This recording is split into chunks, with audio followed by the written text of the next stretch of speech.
amazing group today. America. I want y'all to clap for the panel. Or you can just make it. There you go. You can just make Round of it. applause. Round of applause. Listen, it is another Wednesday. This is my show, Minding My Own Podcast, and I'm your host. Y'all, we are live here at Sherman Phoenix, and me and Savannah just had a vegan burger. Definitely did. It was dope. It was fire. Good. So Delicious. make sure y'all get down here and try that shit. The waffle Brandon. fries. His are name is smacking. Brandon, the owner. What's it called? Twisted Plants? Twisted Vibes. Twisted Twisted Vibes. Vibes. Twisted Plants. I don't know. There are a subsidiary of Twisted Plants. That's why. Okay. That's Okay. what So I'm you're not wrong, but you didn't say it right now. Okay. Okay. Well, listen. Today, I wanted to give flowers to Mr. Tone Deaf. This ain't about me. This ain't about Oh me. wait, I can do that.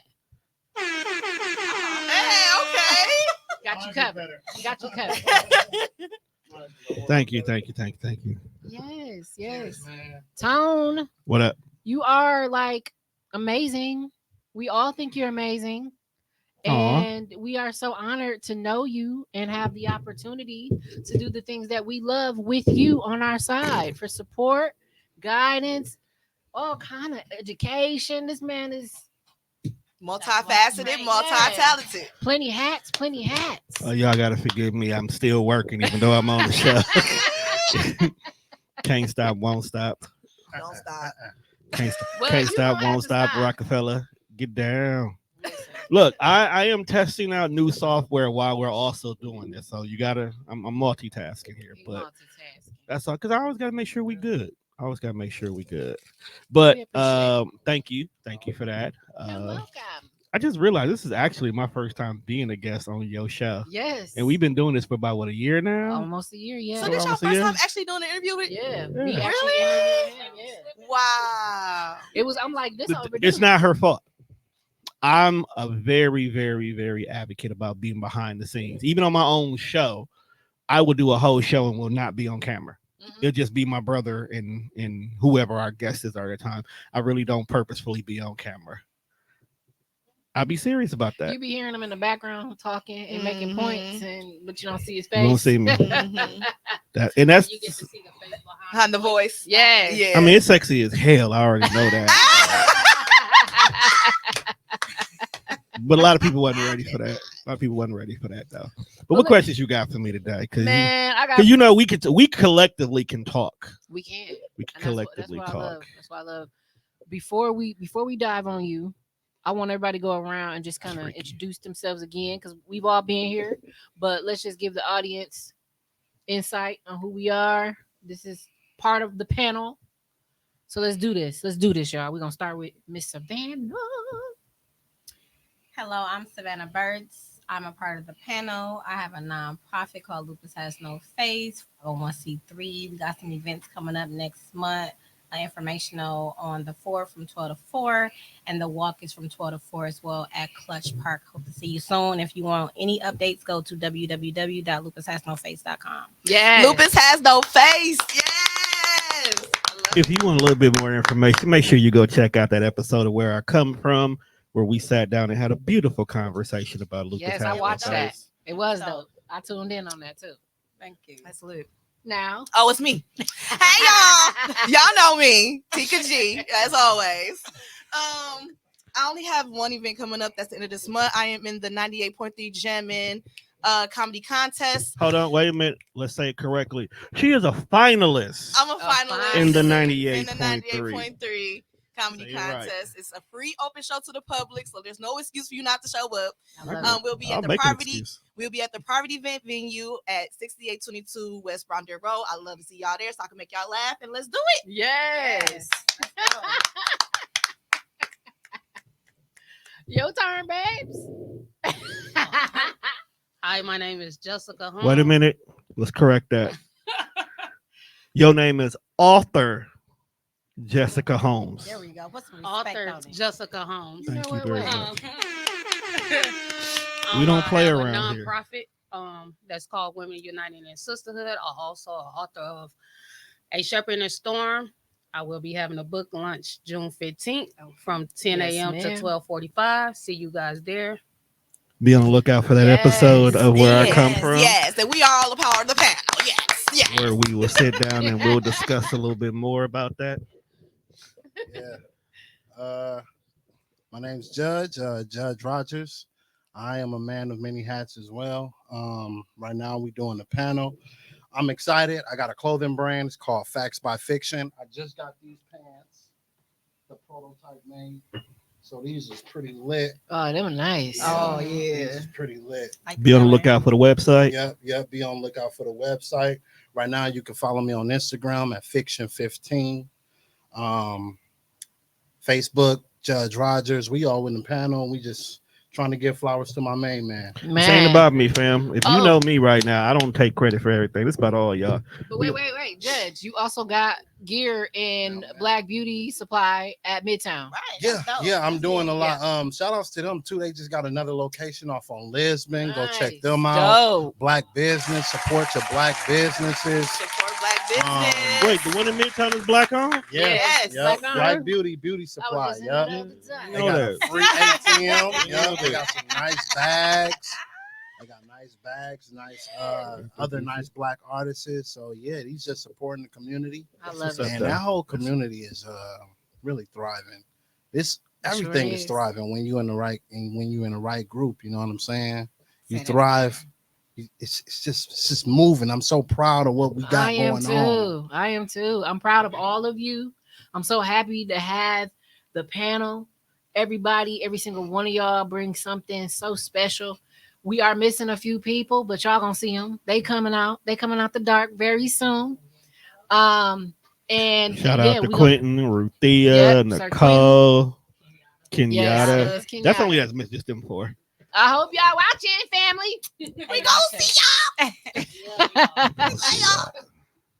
And shout out to Kenda for putting us all together. Yes. To make it go, putting in the Yes. work.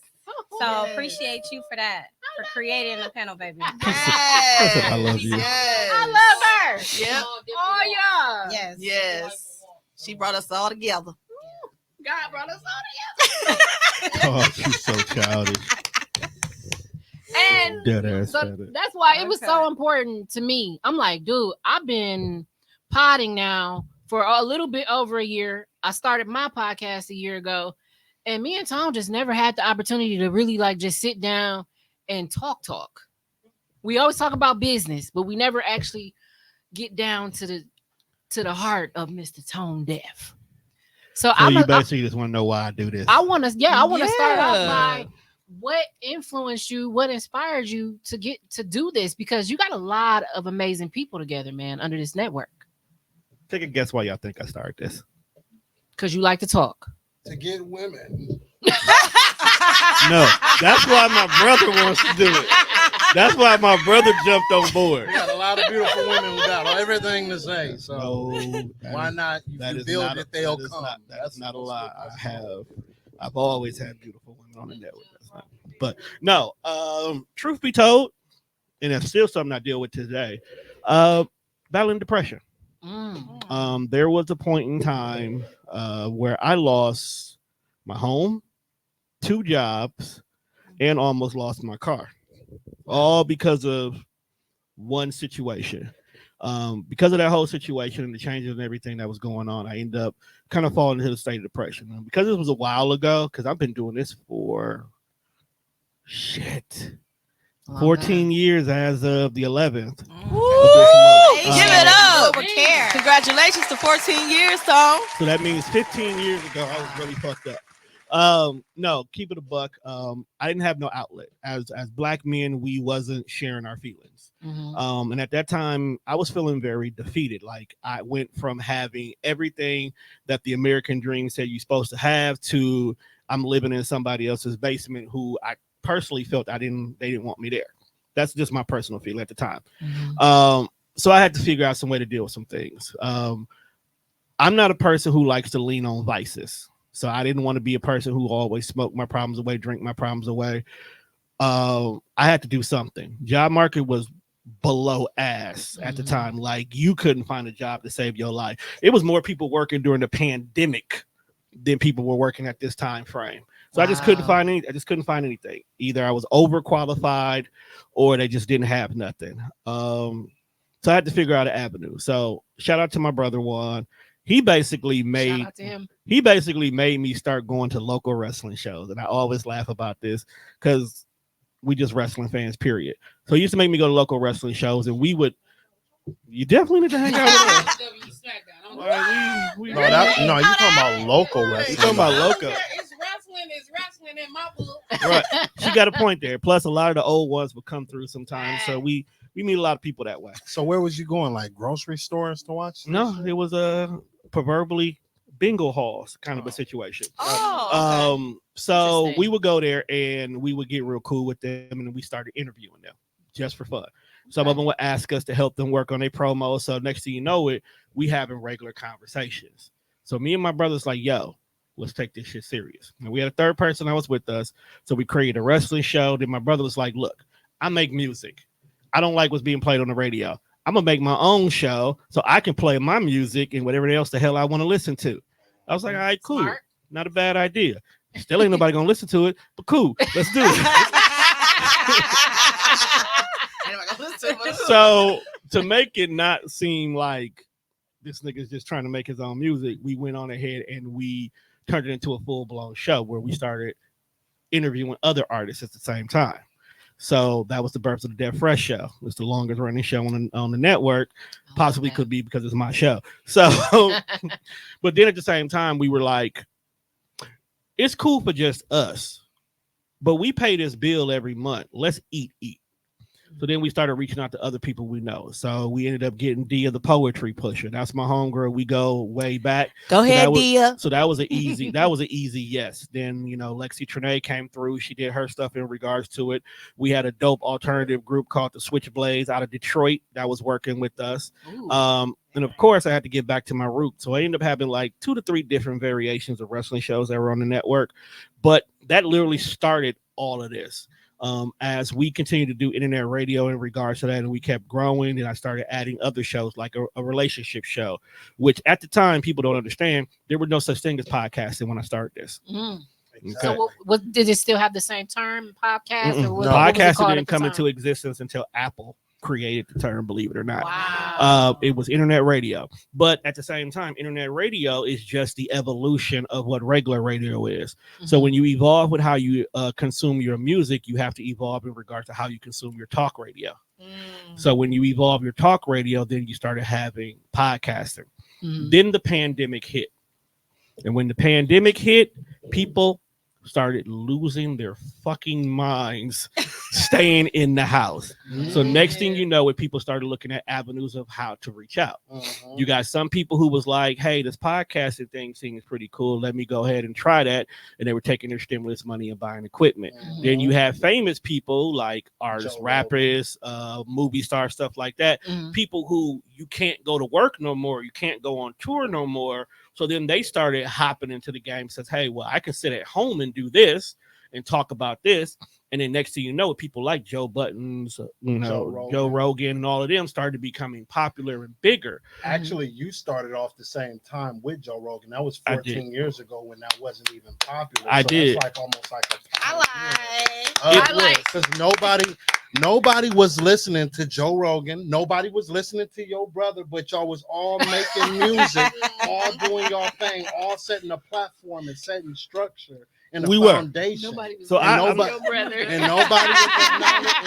was acknowledging that. But they were. The thing about it was they were listening to us, but no, we were not acknowledged. A lot of people were not acknowledging the internet radio because the one thing about podcasting, and if you notice some of the more popular podcasts, they're not popular because their content is good. They're popular because of who they are and the machine that's behind them.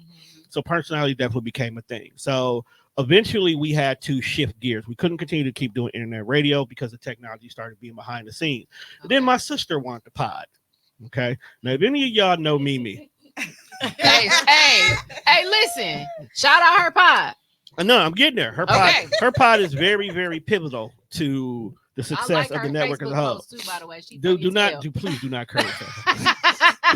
no. But then my sister finally decided, after we had told her multiple times beforehand, you need your own show. She finally said, yes, I want my own show. But then she lit a fire on my ass because we did an episode. It never came out. I don't think you can ever find this episode ever. She did not like how it sounded. Okay.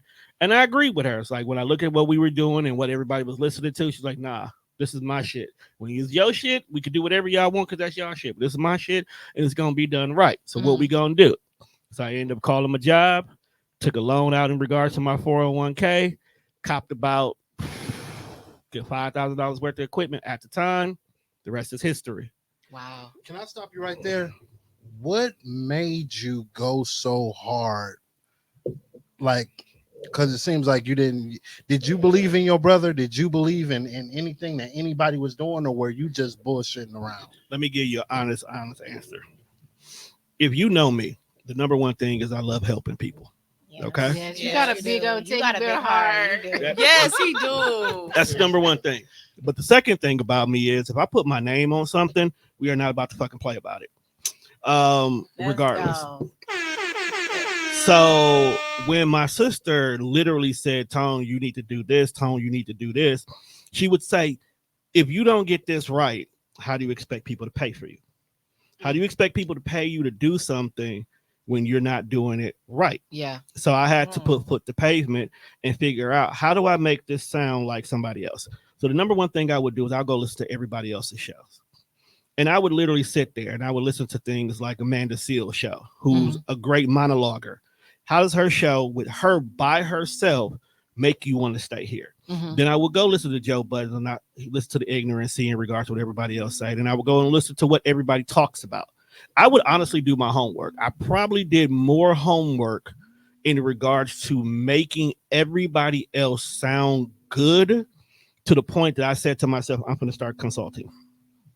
And it's to the point right now where I literally sit you down before you do your show, and you damn near have to go through about a 3-hour master class before I let you pod.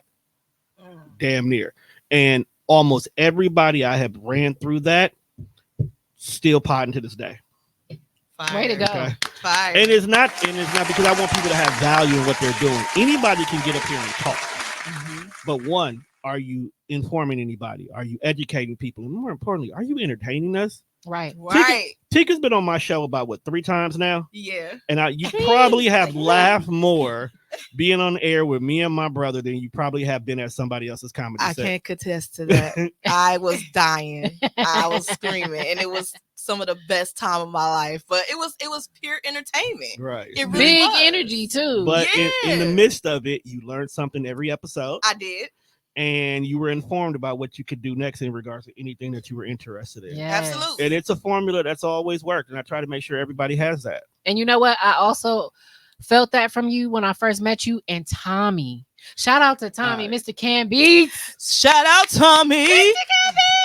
Now, Tommy came into the game. And beans. Tommy came into the game later on. But I got to also give major flowers to somebody that's also a part of the panel.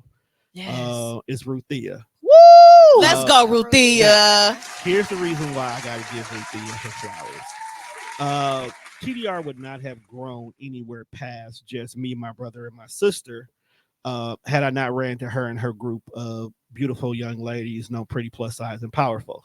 Wow. They logged online one day and were just going live on Facebook, and I seen one of their videos, and they had a pretty dope conversation, and I was like, y'all need a show. And we all sat down here at Sherman Phoenix, believe it or not, and had a nice little conversation about how their show would go. Now, at this point in time, I wasn't charging nobody because I still had a lot of kinks in my armor, so I didn't feel safe going out to war with anybody and expect you to pay me to do it. So I had made a partnership with them. They helped me get this spot we used to record at on the South Side, and I wasn't charging them. And we sat down, and Ruthia, and you'll hear me say this multiple times, was my biggest headache ever. We love you, I Ruthia. love Ruthia. I She- swear I do. I love her. She was my biggest headache. And she Yes. wasn't my biggest headache simply because she was being a brat, even though she is a brat. Because she kept you on your toes. No, it wasn't even that. What?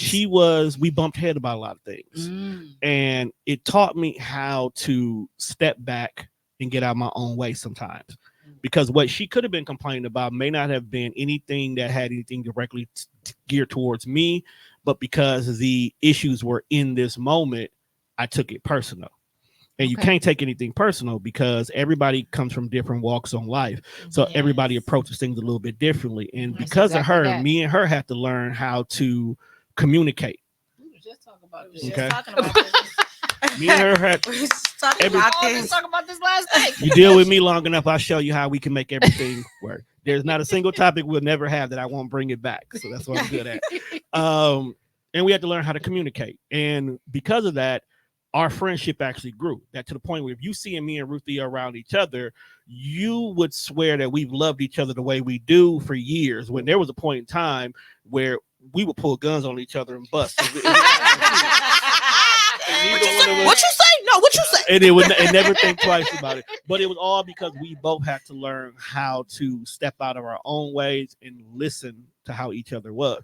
And because of that, I learned how to start maneuvering with other people. So as I started working with more and more people and different personalities and different energies and different views of what they wanted their show to be, it made me learn how to work with different ideas. So if you even right now, like when you came to me with your show, I didn't tell you how your show should go. I let you figure it out. I let you fall several times and bump your heads. And even when you came with new ideas, I didn't say, no, you can't do that. We figured out how we made it happen. You took your boyfriend and you took a cell phone and went to a whole event and you brung it back to me and we made an episode out of it. We sure did. Okay. we still made it work. And that's kind of why I continue to do this, because like my sister say, I give a voice to people who needs a voice. I allow people to get something, because you never know how much that this one episode that you did where you talked about something not only changed somebody that's one of your listeners, but how much it could have changed you. You know how many times I've sat across this microphone and watched whole shows of people crying because they finally were able to get some things out. People had revelation. I sat here and had an episode on the show that he didn't make it past 5 episodes, but he was able to sit there and tell his mom, number one, he came out the closet to her, which she openly said, nigga, I already knew. Secondly, he was also able to say to her how he felt about her parenting style, which was really hard for her to hear, because if you, as y'all are mothers, okay, y'all know that sometimes y'all do the best what y'all can with what y'all got, and y'all make shit happen the way y'all make shit happen. Period. But to hear that what you've done and how you've done it wasn't the best choice for those you've done it for. So to learn how to not be defensive and literally listen and then educate, in this case, him, well, because of ABCD that you've seen over here, I was really doing this. There was times you had this and I didn't do this. And then more importantly, her learning that over the whole entire 20 years of raising him, she never once said I love you to him. And that was major to him. Wow. And it wasn't that she didn't say I love you because she didn't love him. She was raised in that mentality where what I do is my sign of love. So she felt like she didn't have to say it. She felt like she didn't have to say it. Some real got ways back then. You got a roof over your head. You got food in your belly. You got clothes on your back. You can get whatever you want materialistically. That's me showing you love. When in actuality, all he really wants you to say, okay, son, I love you, be safe. Literally, I could have changed the whole trajectory of how he looked at life. So those are those kind of episodes that I'd love to create, because it makes you look at your own situations a little bit differently. Because I ended up after that episode having to go home and have a whole conversation with my mom, because I come to find out my mom never said I love you. And it was, and the funny thing was, when I talked to her about it, it never clicked in her head that she never said it. And it's probably because nobody ever wasn't told normal. Her. So now it allowed us to start our healing journey and repair a lot of things that we both go through. Because I still deal with trauma to this day, which is why I still deal with depression. That's a whole other conversation. But next question. I think that's dope. You opening up like that, though. Absolutely. Should open up about their feelings. Okay, it doesn't make you look weak at all. Well, that's something, but that's new. It wasn't about the men. It was about the women. Where do y'all think that came from? Like women not showing men love or nurturing. Like, Well, I don't did know go about out that. the window? Right. 'Cause it's some- it's some- I'm not it's- saying that like That's a whole both of the nother women, topic. both of the That is. women both said that they never loved their son. No. I think you lost it. It's not that they didn't love their son, because every day. Said that they didn't love him. No, hear me out. Every day, moms get up, and the first thing they do is they fear what's going on with their son or their daughter, especially little black boys. We can walk out the door and not make it home, and we didn't do a damn thing to deserve that. So moms live in constant Scary. fear every day. So when you do that, you more so work harder to protect us. Now, I know for the fact my mom loved me because there was tons of things I know my mom did in the name of love, but to verbally not hear it, it didn't impact me like it impacted him. But it just dawned on me that she never did, which also makes me be a lot more active about saying it. So my daughters, every single day, it's a common phrase. We say "I love you" like commas and periods in my household. Even As you should. even before even when I have to discipline them, even before I discipline them, I let them know. Say, look, I love y'all to death, and you know this, but I will whip fire from your ass if I still have. Shout out to the dads that discipline Real parents. Real parents. But the good thing is I haven't had to get to that point because my daughters know that when I have to say something, you know you've gotten to that point. Like I call my youngest TT baby, but if I have to call her Tiana, she knows she's already crossed that line. Yes, government Okay. names. I call it a black government name. Even when I said, now you know better. Why are you like? I talk to my kids with more of like something me and my mom didn't do is we didn't have that conversation, that rapport, that dialogue, because there was a lot of times there were things where she was being protective about, but I didn't understand why. Like, you're trying to stop me from being in these unsafe Milwaukee streets, not realizing I hung out with the drug dealers and the pimps and the hustlers all the time anyway. They were there. They were just not, they were a part of my life regardless. So had you had this conversation about why you didn't want me to be in these scenarios, then I could have gave you a better understanding of why I am in these scenarios. I'm not out here with the drug dealers because they got me moving weight across state lines, even though I say that a lot. I'm out here because I'm actually helping them get a more better education. I go to school and then I come home and teach them. Okay. I'm out here on the streets with them because they out here messing up their own money because they're not keeping tracks of it. I'm out here telling them what you could do to keep these boys off your back because you spending wildly over here.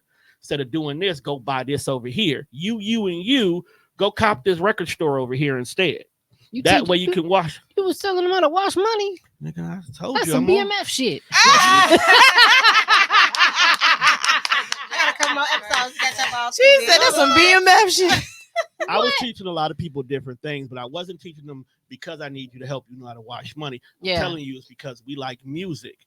We shouldn't have to go all the way downtown and deal with the white folks to be able to get CDs who don't understand why Wu-Tang is not to be fucked with. I need you to have that over here for us. You the one that's got the money. Let's do it here instead. Buy this corner store. Smart. That way we can keep penny candy a penny, my nigga, because you don't care about the cost.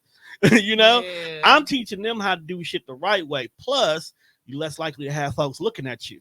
You're less likely to worry about why people coming in and out this door because you own the corner store. You own the corner store. You're supposed to have people coming in and out. Right. So whether or not they keep walking out the back door in a different direction, that's on you. But that's what I was. We had that conversation. She may have had a little bit of understanding. You worried about this neighborhood being unsafe. I'm worried about how to make these unsafe niggas fix the neighborhood. That's dope. Let's go, Tom. Let's go. Like, what? Let's get it. Dropping gems. Y'all heard him. You unsafe niggas. You unsafe niggas. Hold on now. Unsafe niggas is completely different this day and age. Not the unsafe niggas. I'm dead. Unsafe niggas is a little bit different this time. Yes. You made sure the minister. The reason why I want to piggyback off of what you're saying about how important it is to hear "I love you" from your mom. Cool. I've been on the phone with Savannah, Judge, and you. Y'all hear me every day if we on that phone. Y'all have a good day. I love you, because they don't have that outlet, and I have open door policy. And when you have an open door policy, that means when we come to that table, You can say what you feel. You can say what you're thinking. Whatever happened is this time to discuss it. And what's going on back in my generation, we didn't have that opportunity to express what hurt us. And I don't think I would have suffered as much as I did if I had that platform. Mm-hmm. I thank God for what my mother did for me. But having a group or a platform that I can express myself, if you check your phone, you'll see what I just sent you. Oh, let me check. It gave me a sense. Like I had to be grown to get to that point. But now I don't want my kids to suffer what I suffered. Because when you suffer in silence, it's a silent cry and people won't understand it. So I encourage mothers to tell their kids. I don't care. My kids, I'll be like, yo, that's getting on my nerves. Go sit your ass down. But one thing I'm going to say, I love you. I'm going to let them know that. I don't care how mad I get at them. I don't care how many times I put them on my truck. Yeah. They're going to know that I love them. And I wish we would have had it back in our day. Most definitely. Love you. See you later. Have a good day at school. Yeah. Savannah, I said it to my kids, and I was on the phone with Savannah. She said, "Oh, I love you too." So I said, "Girl, I'm talking to my kids." So what? We still need to hear that. But I do love you. We still need to hear that at this big old age too. Yes. Yeah, and then that's when I think that's dope when she started calling the panel. That's just my opinion. Yeah. And before we all got off the phone, I love the fact that we all say, "Hey, I love you." Yeah. And keep going. You talking about that day we was on the phone for 12 hours? No, baby, we was 14. 14. Y'all Yeah, so wild. that was a good day. That was a great day. I was homesick. They kept me occupied. Man, I got I ain't get shit done that day. I ain't got work done. I ain't get shit done that day. I had 3 Zoom meetings, pop off, pop back on, and still have everything else done. Productive. Food, dinner, everything. No, that's I wasn't nowhere near productive. Cheers, baby. Cheers to me. I wasn't nowhere near productive that day. I knew. He was helping you through. So wait, you sent me this. You want me to say it? Not yet. Not yet. Okay. It's exciting. Y'all be on the lookout. Y'all be on the lookout for What the hell this you Just the do? Minister. It's something coming. It's something I didn't send it brewing. to you. It's something brewing. I drop it in can't the say main nothing. group? Something brewing. See, that's the problem. I didn't get anything. I feel Right, we left feel left out. Why y'all feel left out? Send it to them. You don't love us? I can't be the only one in the know. That's why he just called me out. Kinda better than us. Right. She your favorite? She favorite now. You her favorite? I see how it is. No, it's not even like Supposed to be that. about me. Okay. What's the question for Tom? Y'all, you got I had a question. You go ahead. ahead. You go You first. go around. You go first.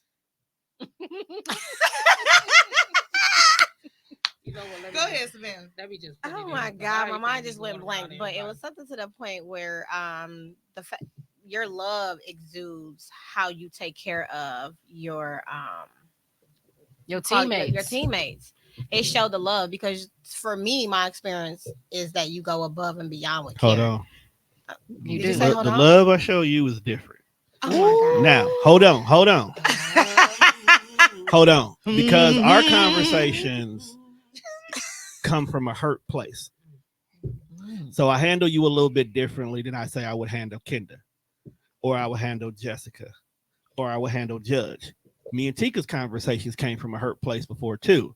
So I handle y'all a little bit differently because one, whatever I say is going to have a major impact at what you do next. It definitely does, and I Okay. appreciate that. So y'all special. I don't do that for everybody. Just want y'all to know that. Okay, continue.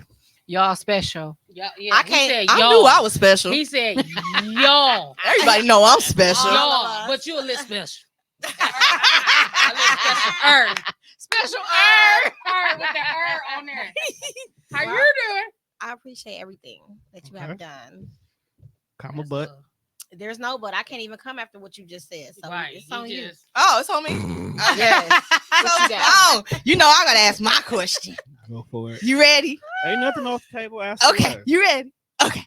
So my question is, so obviously you've been in the game for a while now, and do you feel that being the person that you are and being so involved with so many people's different values of growth and their different paths of growth, do you feel like that changes you in the process too, or do you feel like it's just kind of like a part of like their growth and their path? Oh no. Everybody changes me. That's a good question. There's no way you can interact with anybody without having some form of a change. Whether you had a positive or a negative interaction with them, it's still going to change you regardless. think about the last person who pissed you the fuck off. Right. You approach certain situations a little bit differently now. Okay. You may not deal with that person, but now you also are now more prepared and ready to look at certain situations. Yeah. Also, everybody I deal with, they come to the table with an expectation. And sometimes I have to adjust myself to that expectation because I would not say yes to this if I can't meet that expectation. And sometimes I can deal with somebody and it doesn't work out, but it makes me change how I handle going forward. Take a prime example. I recently just had a show with two lovely young ladies who wanted to start their podcasting journey. We only got about 3 episodes out of it, but during that whole time, our interactions were not on the same page. Okay. And we couldn't figure out how to get there. Or personally, I couldn't figure out how to get us on the same page. Maybe about 10 years ago, I may have went a little bit crazy about the situation. I may have talked about, pointed all kind of fingers the whole 9 yards. But when they came to me and says, well, you know, we're no longer going to work together, I was like, cool. Because I already knew in advance, I'm smart enough that I've danced this dance long enough that this dance ain't worth dancing. Okay. Okay. I didn't know you danced, but okay. Them Milwaukee niggas be dancing. I can cut a little rug here and there from time to time. Cut a little rug here and there. No, and because of it, I knew what to expect. And that's because I've dealt with people in the past who had familiarities, but I grew up enough to not just say, I can't do this. I'm not going to do this. No, I stopped. I said, okay, let's see what you need. Let's see what part of what I'm doing may not be matching with your expectation. Let's have this conversation. Maybe you came in with this expectation and I promised to give you what you need, and now I'm not fulfilling it. So let's stop and let's see, where am I lacking at for what you're doing compared to what you need? Because if I give you everything you asked for and we're still not working out, it's not me anymore. Exactly. Yeah, you can rule yourself out. Like, it's not me anymore. I've done what you asked for, and I've even gone above and beyond a little bit because I'm taking accountability of what I agreed that we could do here. And if you're still not satisfied, that's not me at all. It's all you. It's always been you. So now I can walk away from this situation, and now I'm not sitting here looking bitter. I'm doing like I always do. I'm getting active. Okay, I got a time slot open up now. Okay, let me see about this person. I don't stay in that space no more. Something I used to dwell on back in the days. I don't do that no more. It's now like, this is open. I can stay home tonight now. Cool. You know, like, now you can get a break. Like, I can get a break now. Let me enjoy this. But while I'm enjoying this, I give myself 2 weeks. Okay, I got to get a show in this spot because Bill's getting due. So now I'll go out and look for something else. Or even better, I got Friday evenings open. Let me see what I can schedule for the panel this day now. So now I'm looking at things a little bit differently because I don't dwell in negativity anymore. I love that. Good. Okay. I love that. Even when I have great moments, I smell the flowers, but I got shit to do. Yeah. I can't stay in one space. Something that 10 years ago, I would have did something great and be like, where's my flower? Where's people praise me, see me? And I don't need that anymore. You know, we're going to give it to you anyway. Now. I don't even need that. We giving it to you, but not because you need it. We giving it to you because that's just who we are. We give credit where it's due. Yeah. Exactly. That brings me to ask you another question. How many podcasters are on this network? You were acknowledged for being number one and having Black podcasters in the nation. You were acknowledged for that. Wow. Publicly. That is out super loud. nice. In total or just at the moment? At the moment. Let's just talk about at the moment. You niggas like to go on break, so I gotta do the math real quick. I think we're about 20 right now. That's still good. It's about a good solid 20 because a lot of my shows we have gotten a little bit smarter. We learn how to work smarter, not harder. So I don't record everybody every single week. There's a lot of bi-weekly shows right now, and then it allows us to work more so on marketing. So if you do an episode, like for an example today, we got 2 weeks to promote the hell out this episode and do whatever needs to be done. My dad called me. I know what he won't. I'll be there later. I know exactly what he's asking for too. So about 20 right now. About 20 right now. That's great. Congratulations, Tone. 80, 85. Wow. That's a lot. 80, 85. Not about that much. That's a lot. That's a lot. dope. Yeah. I love Shout that, out man. to you, Tom. That's overall. You being the man. You the man. I ain't nobody fan. So, what would someone need to do if they wanted to be a part of the TDR network? First of all, they got to be serious about this. Like, just because you get around your cousins and you make people laugh don't mean you deserve to be heard. I'm keeping a buck with you. Y'all heard that? All y'all not comedians. Continue. She actually got a point. Y'all niggas need to quit that shit. Being a comedian is not as easy as y'all think it is. Man. Just because you make grandma laugh at your jokes don't mean that everybody will. Why grandma? Exactly. Laugh anyway. Grandma gonna laugh anyway. Laughing, what she gonna be laughing at you? No, you got to be serious about this. There's a lot of people who have the idea of what they want to do because they see the Rogans and the Buttons and the Jill Scotts and the Amanda Seals and the Two Dope Queens, and be like, I can do that. Mm-hmm. We live in a day and age where people chase money more than anything. I tell everybody all the time, podcasting is like being a musician. You don't make money off the CDs or the songs you make. You make money off the work you do, the tours, the appearances, stuff like that. Mm-hmm. Same thing with podcasting. You don't make money off the episode you do. You make money out of the live shows. You make money out of the appearances. You make money off the sponsorships, the advertisements, all the things that people don't put the pavement for. And the thing about it is you got to have good content or else who the fuck's going to listen? Right. Yeah. Like, it's cool that your friends tune in, but after a while, they ain't listening no more. That's true. You know what I'm saying? After a while, your friends ain't listening no more. So how do we create those new friends, those new avenues? Right. How do you turn those 10,000 TikTok followers you go into money? You got to put It's a the formula. pavement. You got to put the pavement to make it happen. A lot of people don't have that drive to do that. That's why after about 10 episodes, they usually done. Meanwhile, I got shows out here with 100 episodes, 200 episodes, 400 episodes. It's because we're not doing it to get paid. Like Right. once you get that out your head that you're not doing it to get paid, then you can get paid. Then you can get that bag. Because you Bag take don't that come. you take that out the equation. You come in here, you sit down, you turn this into your personal diary, you turn this into your level of motivation, you turn this into an avenue to bring the community together, you turn this into something that has sustainability And something you're passionate about. Because if you ain't passionate about it, oh no doubt, then it ain't gonna live on. no Yeah, doubt. it's not gonna translate either. Right. Because they're gonna seem like you're not even really feeling it. You're not Right. you don't care. Running through the motions. Exactly. And it's crazy because even on my show, there were moments where I didn't want to do it no more. There was a moment in time where the network was almost done Wow. because I mentally had completely checked out. But luckily, I always keep a great team of people that be like, hey, Tom, I want to do this. Shit, go ahead. Here's a login. And next thing you know it, they done did some dope shit. And I'll be like, hey, I'm going to hop on that episode with you next week. And now I'm hopping on the next episode and the next episode. The next thing you know, I'm back to doing my show. Mhm. And then next thing you know, I run into somebody who got a dope ass idea and I want to interview them. I run into a comedian who's funny as fuck. I want to interview her. I run into somebody who is definitely making awareness of lupus. I want to go ahead and interview her. I run into an author who got a dope ass book. I want to interview them. That's literally what keeps me going. It's not I ran into somebody that hosted Coach My Growth. Hosted Coach My motherfucking growth. Give me my motherfucking Fucking flowers. What? Let's go, Kendra. Let's go. my show. Yo, real talk though. I actually do want to give Kendra her credit too.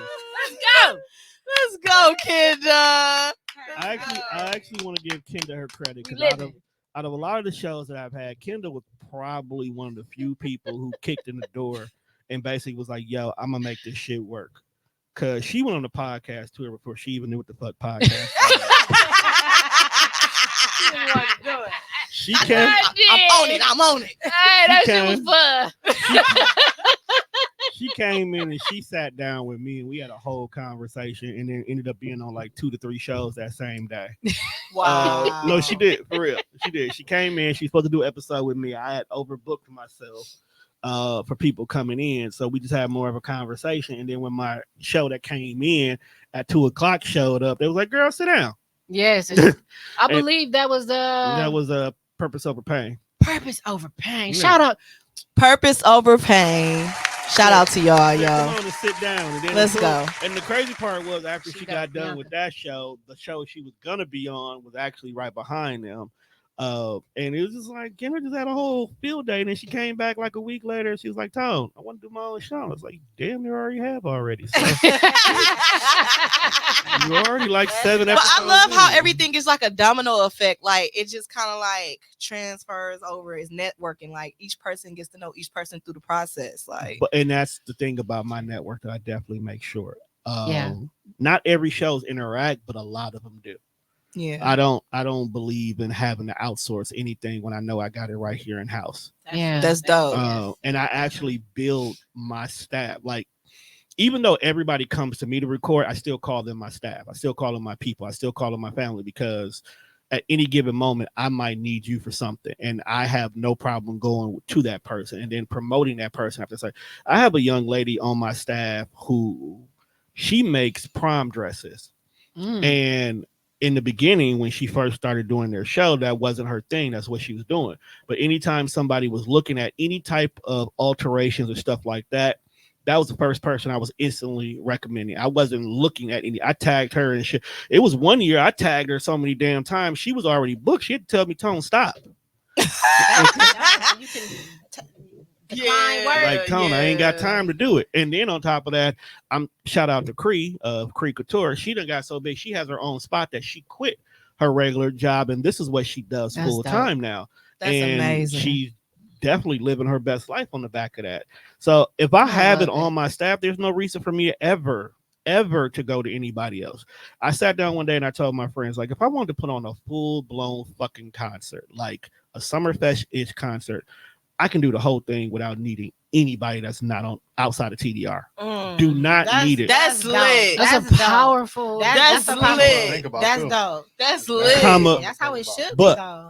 But I still go outside though, because I still like to bring more people together. Yes, Tone can make a whole thing happen, but I like what you doing. So I want you to be a part of it. I like what they doing. I want them to be a part of it. I want you to get the exposure. I have a team. You don't. Let's come over here and see what this team like. Yeah. Come see what partnership looks like. Come see what conglomerations really work like. Because you can stay over there and do that all by yourself and be stressed as fuck. Or you can come over here and get with Death Row and we're going to get you where you need to be. Death Row. Hey, so do you know who this is? This Diggs? I do not know. You know, that might be my boy Diggs from Geek Hey, Set. I don't know. what's up, I mean, my boy Diggs from I Geek can't Set. see because I don't got no Okay. glasses on. I took mine off too, so don't feel bad. How I'm blind as hell right now. I'm blind as hell right now too. Shout out to TikTok, because we live on TikTok as well too right now. Hey, let's go TikTok. That's another thing about me. I can't stay in one place. I'm always trying something new. One of the big things about me was I was probably one of the first people to turn podcasts into visual. Like, I did not. I love it. I That's love my it favorite too. part too. I Being love able that. to interact Actually and see. Yeah, I I was like one of to the first see people who Yeah. turned it visual. I love So it. during the Yeah, pandemic, picture books. audio was cool because everybody would listen to podcasts on their way to work or while they're at work. But once everybody started working from home and people were able to sit there and have TV on while they were at home working, I was like, well, why don't you get to see these shenanigans? Yeah. Because there's some Yeah. crazy stuff up in here. So I started making it visual so you could physically see the conversation. But then I used to go one step further. It's interactive. I used to have a lot of shit going on screen at one time, and I had to cut that down to now it's just very simplistic. But now the comments and the conversations are a part of it. And that's a very big thing for a lot of my shows. One of the reasons why Mimi's show is so damn successful, people would stay up to 10 o'clock at night on a Sunday to interact with her on her show, all because they get a feeling of podcasting that's not being done anywhere else. Yeah. You know, and she's fucking sick, twisted. Fuck She's too. hilarious. But she doesn't even have I a never got to meet her. I in don't even person. call it a podcast anymore. She has a late night talk show. That's how I refer to it as. She has a late night talk show. But we're gonna do after hours with. Ooh. Y'all can, She said, I'm not about "Ooh." to say nothing else. She Let's said, talk about this "Ooh." when it's off. look, conversations from the couch can come back. Man. We'll leave it at that. Okay. What y'all was talking about on the couch? Freaky shit. Talk about whatever the fuck you want to from the couch. Conversation. Listen, conversations on the couch. What? From the couch. Conversations On the couch. Conversations from the couch. Come on, everybody know what them conversations on the couch be like. Right. Them conversations be on the couch. Speaking of conversations on the couch, whoa, hold on now. Wait a minute now. Have you ever gotten we were having this conversation. I don't know if it was just you or we was all having a group chat, but you said once you got somebody's mind, you got them like that. You remember you saying that? I most definitely say that all the time. Okay, so with us sharing our thoughts and sharing our ideas, have you ever been like in like a mental situationship with somebody that has had a podcast with you? What? I know where he's going with this. You understand what I'm saying? I'm done. What? Y'all understand what I'm saying? Yeah. Sips tea. A mental. So Repeat it. basically, in so many words, he's asking, have I ever had a situation where someone stimulated my mind to the point where I had to cross boundaries? Yes and no. I want to know what. Never mind. Yes and no. I was just wondering what sparked that? Yeah, what sparked that question. I don't see Conversations on the couch. I don't see a ring on his finger. Ain't no ring on Conversations. Ooh. Yeah, I'm good at conversating. Ooh. And I have lots of conversations on the couch. Ooh. So Lots of conversations that's on a the good couch. segue into what I was just about to ask him. Yeah. You gotta get in where you fit in. You gotta get. I haven't said anything all damn episode. Let me get a question. I didn't know if you were trying to be funny or that's what I was asking. Oh, jeez. Okay, I got you, Judge. I'm with you. We here. Yes and no. Yes and no, but I also have a hard rule since I've been doing business, because I don't mix business with pleasure. Once we start doing business, all things are off the table regardless. Only because it gets messy. And I don't care how great you might be, you got a bill to pay every month.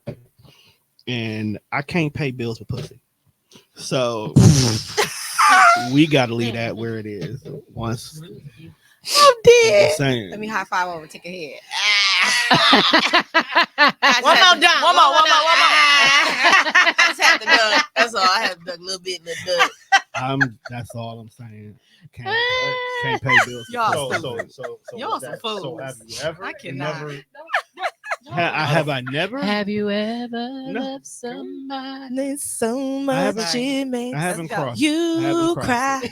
The temptation has been there. The offer has definitely been there, but I have not. I work with a lot. You want to hear something funny? Oh, Here's something funny about that. Working with a bunch of beautiful women has actually made me numb to beauty, to external beauty. wow. It's made me very numb. Interesting. Made me very numb to external beauty. Like, So what do you look for? Internal. Makeup is. You gotta be beautiful in the inside versus the outside. See, I knew you was gonna say that, but I was asking him. no. Let me clear. No, she right, but not. Yo, She right. I want him to say it. She right, but not in the corny way that most niggas would say that. That's not corny. That's Uh, wrong. Hold on, I didn't say she was wrong. I said not in the corny way. You got to stimulate me mentally. You got to make me feel like, number one, if I'm having conversations with you, you stand behind everything you say in regards to that conversation. Two, I got to learn from you just as much as you're going to learn from me, because there's not a single time that anybody has never had a conversation with me and they didn't walk away with learning something new. So you got to be able to do the same thing to me. And it could be something very simple. It don't even have to be anything major. It could be just something about you that I'm learning new about, or how you view things. Because I'm a person where you can look at the world from one way, and I'm going to sit there and try to figure out why you look at it that way. Because you might be correct and I might have been wrong all this time. You know what I'm saying? So just simply how you put it. Number two is how you carry yourself. Pretty privilege is a real thing, but it doesn't mean that you have a beautiful inside. That is true. You know what I'm saying? Like, the society has already taught us that pretty privilege rules everything. That's why we love butterflies and hate moths. I love butterflies. I love moths too, though. You see what I'm saying? I'm done. But you don't see a whole entire section of the museum dedicated to moths. But you will to butterflies, though. You sure? Yeah, I like. Man, that's what I was just thinking. When was the last time I was at the museum? But what we going to the museum. What we going to the museum? They had moths in there.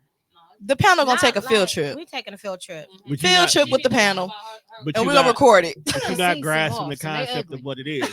You see exactly. I don't like the way they look. They creep me out. But if you really look at a butterfly in black and white, they look exactly like a moth. They creep me out too. I ain't gonna lie. I thought they was cute till I went to that exhibit, and then one tried to land on me. I was like, I'm out of here.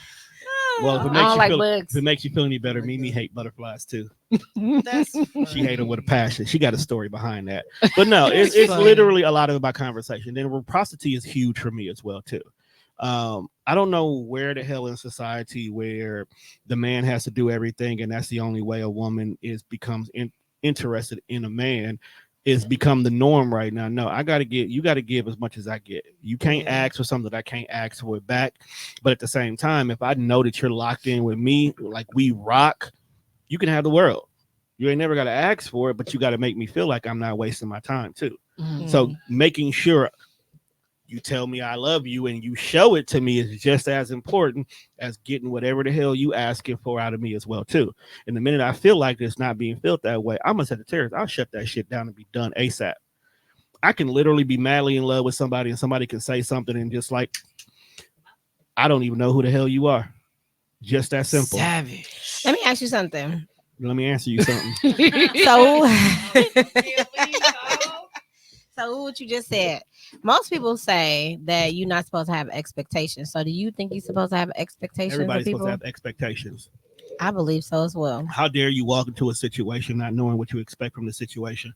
That's how you get fucked over. That's how you get used. That's how you get manipulated because you don't expect anything from that person. Therefore, you can't hold that person accountable for anything. Mm-hmm. So when somebody is showing you how they want to be loved by showing you the acts of what they're doing for you, it's okay for them to expect good is going to come, right? Because that is kind of I'm not done. So let me put it in these terms.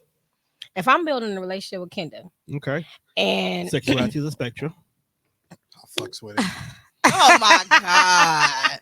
We are building a relationship. Just matter what y'all think. So if I'm building a relationship with her and I'm pouring into her and I'm just pouring into her because for one, that is me and I'm there, right? Mm-hmm. But now it's time for Savannah and she doesn't pour into me. My expectations are pour into her because I have already seen how she can be of value to me. So if I'm pouring into her, I do expect that sometimes she will pour back into me. And if she doesn't, that becomes a problem. But some people say you should not expect or you should not do good to others because of that. And I feel like that's wrong. I feel like that's using. That is using. Misusing. That's using. But let me ask you this question. Prior to before you started pouring into Kendra, did y'all have the conversation of what the expectations of what this relationship will be? See, if you came into it and y'all had, and this person doesn't know that you're in it for a long term, you're in this situation for a permanent partner. Oh, she's mine. She ain't going nowhere. Again, love is. We had those conversations. Listen, I'm sorry because I've been locked in for 2.5 years now. Oh, we had those conversations. I think we had those conversations. We just look at each other, honey. Yeah, we just look. We gotta look. We had those conversations. Conversations to be had. But I'm just saying. So if this individual, in this case, for this scenario, know that you're here for the long term, then yes, you are supposed to have the expectation that you're pointing. But you also have to understand what you're doing for them is being received the same way you're giving it out. We have this whole entire thing about love language right now. That's a new hot ticket. Yeah. So if your love language is gift giving, for an example, and you're buying her everything and getting her stuff like that, the way she loves you back may not be gift giving. So you may be expecting for this individual to buy gifts the same way you're receiving gifts, but she may be doing stuff for you. She may be complimenting you, giving you the words that you need, the encouragement, things like that. They're still loving you. They're still reciprocating everything in a different way. Acts of service. But you also have to have an understanding that what she is doing for you in this scenario is her version of what you're doing to her. But if you're not communicating that, then they will never know. That's not a new thing either. The Five Languages of Love. It's not new, but it's just people are just now people. people Everybody should be reading. Yeah. The thing about it is people are now follow trends. Yeah, exactly. So they're now starting to put labels on everything, and they're starting to try to find reasons to justify natural human behaviors instead of creating these scenarios themselves. So that's why we have things like people basing who they're gonna date off their zodiac sign and stuff like that. Which is so another topic. That's so much of another. We're not gonna get that deep in that. Okay, that's another conversation. That's another we fine now. Let's go. But no, I do got a question. I do got a question for Tom. So What up? It is known that you are single, right? I'm free. Okay. I'm free, he said. So would you if the opportunity presented itself, would you be willing to date a woman who is actually interested in like really pursuing marriage and things like that with you? Definitely. It's never not off the table for me. What if she's a podcaster? Aww, that's nice. As long as she's not on my network. She can't be on the network. Quit playing with us, Tom. Okay. Not making it easy for him, man. No, it's cool. Because I feel like even if it was somebody on your network and you just and God bless you with that person, it's undeniable. You can't tell them no. I won't tell them no, but it will make things complicated. We do have to get an understanding. Yeah. Okay. Yeah. Okay. That's all I wanted That's to know. all. We would have to get boundaries. Or boundaries have to be boundaries. Now, if it's somebody I record and they pay me every time, they may have to go work with Tommy. But that makes sense. Making sure you align it perfectly so there's no conflict of interest. Exactly. At the end of the day, as an individual who has worked in multiple different businesses, I got to run it past HR.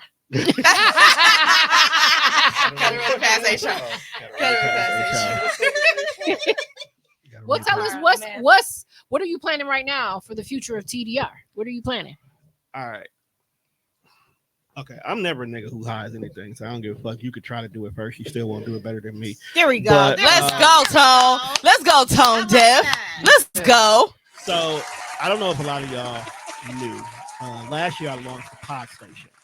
So basically it's a radio station. It's an internet radio station because I always got to go back to my roots no matter what. That's 100% podcast first. It's podcast first, music second.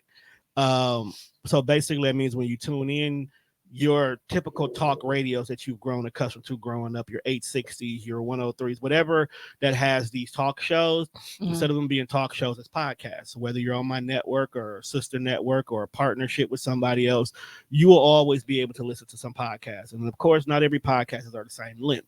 So because I like to put everything in 2-hour blocks, if your show ends at, let's say, 1:39, from 1:39 to 2, music plays instead. So it's podcast first, music second. I had to put that on pause for a minute. Okay. I think big, but sometimes I'm not prepared for when I think big off? And it be bigger than I expect. So it was a lot, and I mean a fucking lot of moving parts in the beginning, and I didn't have a proper team to run it like I needed to. So if all goes well, it will be back up and running come June. Okay. With me having a smaller regular recording staff now, I can easily shift a lot more of my time over to getting that reestablished. And then I'll have probably a team of 2 or 3 that will be running it consistently. Okay. So that'll be back up. Second thing, I got to bring the kickback back. TDR used to do kickbacks all the time. Anybody that's been on TDR for years will tell you the one thing about our kickbacks was legendary. Is legendary. It was. Legendary.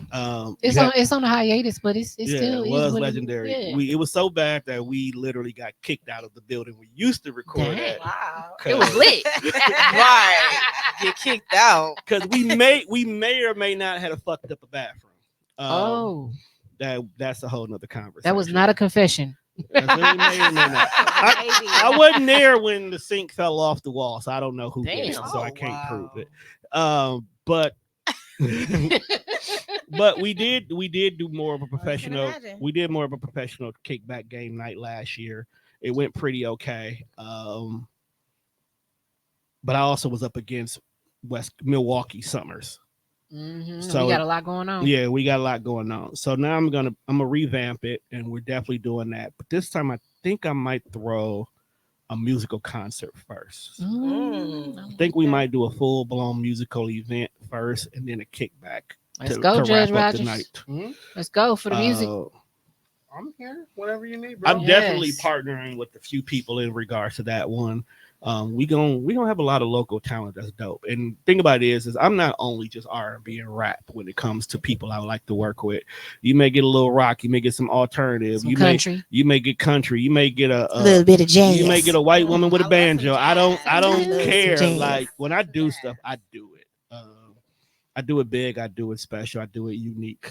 My goal this year is to get that white money because they love giving it away, and I want all parts of it in one shape or form. And then I want to spend it on all Black people. I'm overdue for a pop-up shop, but I don't think I'm gonna do a pop-up shop this year.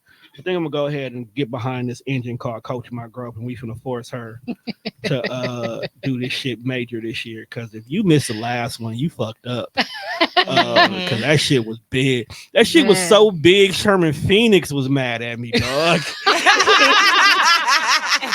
Like you don't understand. They was mad at me for a good 2 months. I believe. But I took that L because I knew 23 vendors in the building. Yeah, I took that L. It's just the minister. Yeah, I took that L proudly because what she did was so major that even though I took an L, it was definitely a W for her and her team. So I was cool with that, with no questions asked. But you too big for Sherman Phoenix. You can't do it here. I can't do it here no more. I realized that. I realized that day. I'm like, oh man, we gotta go bigger. You gotta go bigger. That's crazy. That's dope. That's amazing though. Thank God. We gotta hit King Pavilion. Ooh, let's go then. Let's kill two birds with one stone. Let's do it. You can kill two birds with one stone. You can do Coach My Growth in like the 2 side rooms, and then we can have a whole podcast festival going in the middle. Oh, yo. We do a whole podcast festival in the middle. I'm with it. That's cool. Oh, of course. Nigga, that's what Coach My Growth is. Mm-hmm. Yeah. It's just vendors. It's teaching vendors how to properly vend. Yep. And it was going down. I'll be a coach this year. Fun. I love that. I appreciate you volunteering because I'm gonna need you. I know you are. So I'm gonna need you. You heard it here live on Minding Your Own. Minding Your Own. You heard it here.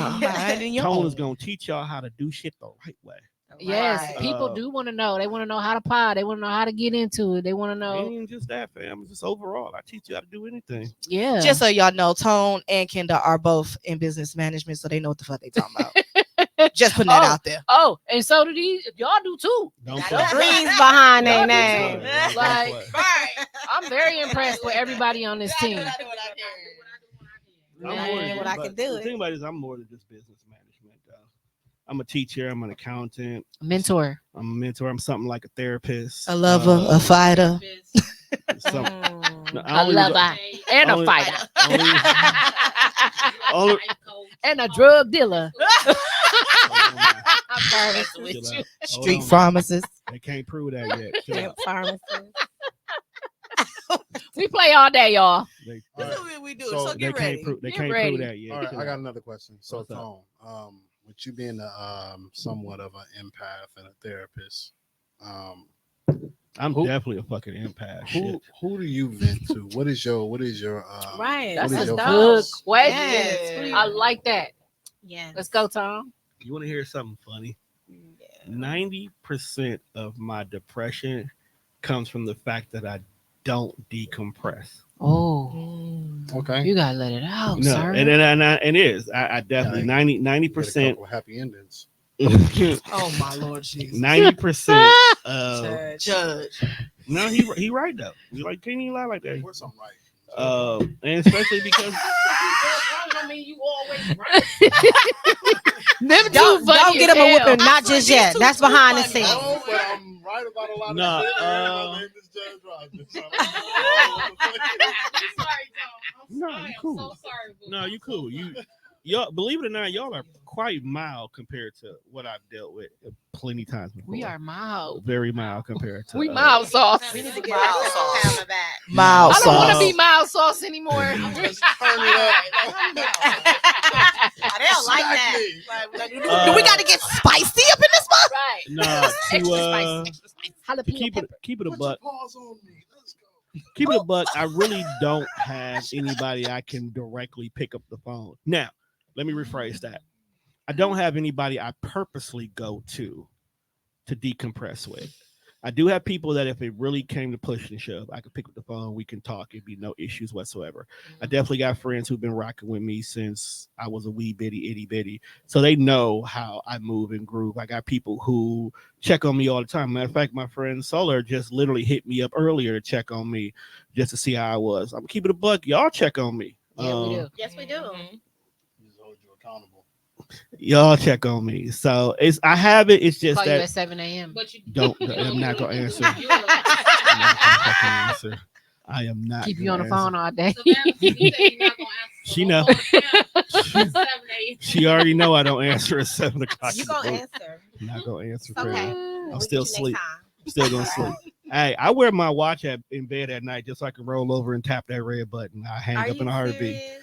I'm not a person until My 8 feelings o'clock. are hurt. I'm not a mistake. Don't It's worry. okay. I do it to everybody. It's okay. I do I'm not it. offended. I do it to my mama too. He's like, hold on, I'm not ready to talk to you right now. I'm not in that person. I'm not in that space. No, a lot of times it just comes from the fact that sometimes I be like, you going through shit. You don't need my shit too. But what about them dumping your stuff on you? Don't you gotta release? I do. But a lot of times I allow people to proverbially dump on me because that dump, you talking to me could have been the one difference maker from you talking to me and you never being able to talk to anybody ever again. Mhm. And that's just something. I've lost a lot of friends to random suicide. And only to come to find out they never had anybody to talk to, or they never felt like they had anybody they can reach out to. So that's one of my real driving factors why I'm so quick to ask everybody about how they doing or how they checking out. I got a list of people that I check on daily, every day. Some people I specifically make sure they get that one little inch of motivation every day, because the last time me and you talked, you damn near scorched the earth. So I can't have you doing that. I got homeboys who I got to be like, yo, you good, fam? Do you need hey, let's go do A, B, C, D, because that could be the difference between you and knocking somebody's head between the washer and dryer. And, you know what I'm saying? No, you laughing, but it'd be dead ass. It'd be dead ass. It's the truth. That's why I'm just like, baby. Even sometimes I got people who they Punch your bag. We need to go to the gym. they sometimes it be people that just they dealing with somebody and they need a help understanding why this person could be the way they are. Because sometimes just talking to me and be like, yo, when was the last time you did A, B, C, D? Well, that he should know, but no, he doesn't. He should not know. You need to let him know, and don't let him know in the moment of anger. Let him know when y'all two are in a calm state so he can hear you and not be defensive. Like I've saved whole marriages. Y'all All right, Tyrese. You don't understand. Right. No, dead ass. You don't understand. I have homegirls who we have sat at work and had 3-4 hour conversations only for her to go home and be like, look, nigga, you was almost divorced. All Damn. right there. And Right there. and- Someone will call you somebody's work husband. mm-mm. I don't put, Turn around, give me the drink. You about No. to start some fights. You don't see that? Nope. You want to know what? You don't wanna see know that what? as being like some type of what do they call that? They do call them work Emotionally cheating? Mm-mm. Oh, that's not Emotionally emotionally cheating. cheating. You want to know? You want to know Somebody why? been You want to know saying why that wouldn't be the case? Because I'm not doing it to build a connection with you. I'm doing it to make sure you don't fuck up the connection you currently have. I know how to set. Intentions behind that I That's know how another to set. question I I'm know about how to to say. set a boundary where conversations can be had, but misunderstanding cannot. With you being so selfless, how do you create those boundaries, not only with other people, but within yourself, to knowing how much of yourself to give to someone? That's a 2-part question, so answer them both. Okay. Ew. So I like it. That's a good. knowing question. how to set boundaries is knowing what intentions or what could come from the results of it. Let's back up. You know how you said I got a lot of beautiful women on the staff, right? Okay. I do. And if you know me well enough, if I'm cool with you, I will compliment you simply because compliments should be given no matter what. You don't have to have intentions behind them, but you can compliment somebody. But I also make sure that you don't get this mistaken that I'm not shooting my shot at you, but if you look good, you look good in the story. Then one more time for the people in the back. You look good, you look good, you look good, you look good in the story. And it don't have to be anything further beyond that. I can tell that. But sometimes you end up getting in situations where individuals are not used to hearing that. So now that you giving these compliments and you made them see themselves in a light that they're not either familiar with doing or haven't heard in so long, sometimes you have to be like, hold on, we cool, we friends. That's not where we going with this. You look good. I'm sorry that you don't hear it enough, but that's not where this is going. That way we can still be friends and you can understand that you got somebody who's cool with you. At the same time, when it comes to me, my boundaries solely are based upon three things. One, don't fuck with my money, and don't fuck with me and my time with my kids. If you can honor those two particular situations, anything else we can rock with, I'm cool with. Because when I say I'm with my daughters, all shit stops. Okay, because I don't play about my girls. I will burn the earth and Mars. Okay, twice. He said twice. But those are really my only two major boundaries. Anything else we can talk about. Anything else we can have that conversation about. Anything else we can rectify before it becomes a problem. Yeah. We need to make sure you get a case by Friday. By tomorrow. I'm damn near about to give her the case off my phone now. Like fuck So it, I'll make wanna- it work. I'll figure something out. I want to give a shout out to Anita. Anita. Hey, Anita. I can't see what that She says. said, just because you feel like you're not a work husband doesn't mean that she doesn't feel like that. She can feel like that all she wants, but Oh yeah, that's right. but that wall will be put in place that it's not going to be any of that extra that goes along with it. You can talk to me all you want to, you can vent to me all you want to, but every conversation we will have will be in a platonic manner. Okay, I'm never going to tell you anything that would get me into a better place with you. I'll tell you what you need to hear in that moment, the way you need to hear it. So if I'm telling you that this nigga is not good for you and here's the reasons why, you will have a clear blueprint to make your own mind up. I'm never going to push you into making a decision that you are not prepared for. Women are emotional creatures. Yeah, Anita said women are emotional creatures. We are. Y'all are. Nigga, you know what? Let's stop right there. Humans are emotional creatures because as much as we want to sit here and say women are emotional and men are the biggest fucking babies on this goddamn planet. Okay. All right. We are emotional as hell. We can have our moments. We throw hissy fits. We stomp our feet. We pout. The whole 9 yards. Don't let y'all get sick. Hell, we're not even gonna talk about that. We can go to the internet right now. There's a whole entire hissy fit going on with this soft guy era shit, which is basically just emotional men throwing the fit. Drizzle. What I'm saying, just emotional men throwing the fit. So we just as emotional as y'all are. We just worse. Y'all just different with it. Y'all, as a single man with about 5 streams of income with a 3-bedroom house, I need to date a woman with a 6-bedroom house. Drizzle. Drizzle. What? I'm in my soft guy era. Wait, what? Jokes. What? I was about to say what? Who created this drizzle. soft era, this soft Okay, guy era so term? Anyways, it's only funny because if you're friends with Mimi, she's been having yes, I am, She and she she funny been as having hell. she's been having a field day with it. So basically what happened was a group of guys, we don't even know who these guys are, but a group of guys decided they wanted to flip the script and saying, since women are asking for all these different requirements for men, and saying sprinkle. and so what if we turned around and we wanted to be treated the same way? It So said what drizzle. So instead of them basically saying we want reciprocity for what you're asking for in us, they decide to flip it and try to say it putting men in the same scenarios that a lot of women who ask for these types of catering like things to be done. You know what? Unfortunately, they came off sassy than a motherfucker. Okay. But that's the whole concept. Just to show y'all how whimsical this idea is. To be soft as a woman? Nobody should want that. No, not to be soft, but to be Y'all being soft. Y'all being feminine. Boom. I'm not even. A couple different things happening. It's a conversation that I've had. had 3 times already, and all 3 of them were not positive for men in regards to the situation. And as a member of the male delegate, I too had to throw my card in and say, "You niggas is weird." And this is one fight. This is one fight where let the women have it, bro. Let the women be soft. Right. You can be sensitive, but the soft belongs to them, my guy. Yes. Thank you. Yes. Plain Thank and you. simple. Said from a real I man. agree. I was gonna say I think guys are just tired of hiding their emotions and being hard and being expected to be hard. But what they don't get is we don't want them to be. No. We want them to talk to us. We want them to get it out. We want them to be vulnerable. We want them to express themselves. True. Yeah. Well, at least let me rephrase that. At least I do. Yeah, I do. I for do sure. too. I can't speak for everybody, but sometimes we can intimidate. Well, I had that. She need the mic. Jessica, you are very intimidating.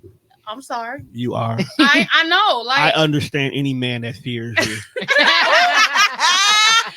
But yeah, Don't change it. Right. But if you knew my story, and I do mean my story, you'll understand the reason why I'm like this. But I had to learn within the last 2.5 years of being single, or some things that I need to work on myself. Mm-hmm. But if we allow that man to have that space where they can be vulnerable, Mm-hmm. then they will open up shortly but surely. So if we open that platform, let them be. Even if you don't want to hear it, you can still help them. Because I don't want a nigga hard all the time. I just don't. I just want to see all phases of you. It's 4 seasons. If your man is hard for more than 4 hours, please seek professional help. Because when you get the chance to see that guy in 4 seasons, you know how to deal with your partner in all 4 seasons. I don't just want to see you in the summer. Can't see you winter, fall, or spring. I don't. I just want to see you in all. Because I'm a person that's going to express themselves. Yeah. But if I can do it, I want you to do it. But then don't get mad at me when I be like, hey, I know it's something going on. What is it? Hey, Jessica, can I ask you a personal question? Up? How old are you? I'm almost 36. Okay. The reason why I ask that question is a lot of the time, these conversations where men are not feeling as being seen or heard tends to come from that 20 to 30-year-old generation. And because that particular generation is so adamant and so ingrained in social media, those are the ones that are quicker to express themselves online. So a lot of the rhetoric and conversations that tend to pop up online where we're generalizing everything based on are usually people who are not even walking in the same path we're in at that moment in time. And I think that's where the confusion is. So you'll have 30, 40-year-old people. That's right. 40-year-olds too, Anita. That's what I said. Yes. 40-year-olds too. That's right. Hold on. Yes, Anita. Hold on, Anita. Hold on. I'm getting there. But what I was saying was, but then that turns around and creates people in their 30s and 40s having these debates and conversations about stuff that you should have aged out of. You shouldn't care about whether or not a 22-year-old calls going to Cheesecake Factory sassy. We should be at that point in time that we actually may have a couple of things on the Cheesecake Factory we personally love. So going there is no big deal for us. That's right. You know what I'm saying? Take me. Well, I need to say with his unstable ass. Y'all need to go check out Boulder Junction. What? Boulder Junction. Girl, you ain't never been to Boulder Junction? Oh my Listen, God, I love it. I'm just saying. So I still like Olive Garden. Don't fucking play with me. I'm a pasta head. I always love Olive Garden. But and I think that's where the biggest issue Stop playing is. with me. The thing about it is because our timelines consist majority of the time of people we know and people we've grown up with. We only see the 30s and the 40-year-olds complaining about stuff that should never have even gotten to us. So there's a lot of things that, like, I'll use prime example. Glorilla can date and be with, even better, Meg.